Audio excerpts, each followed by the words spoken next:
fantasy. Just give me who won the draft for fantasy. Whether it be a team, a player, a position at a team, and just give me a draft winner, Andy.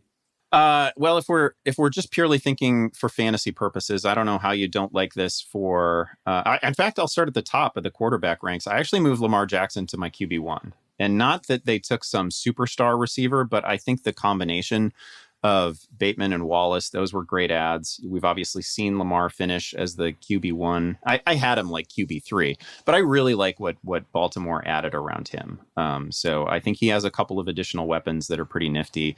Not going to surprise me if Lamar gives us 30 passing touchdowns this year and his usual 1,000 rushing yards, which is just like, I don't know. I was already high on Lamar. I like him a little bit more.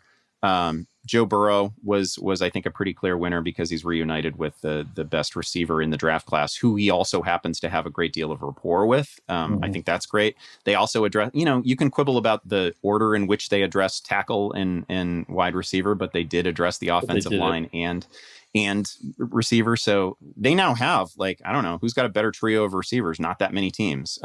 Dallas, I guess, but Boyd, Higgins, and Chase. That's a hell of a trio. So I like the weapons there.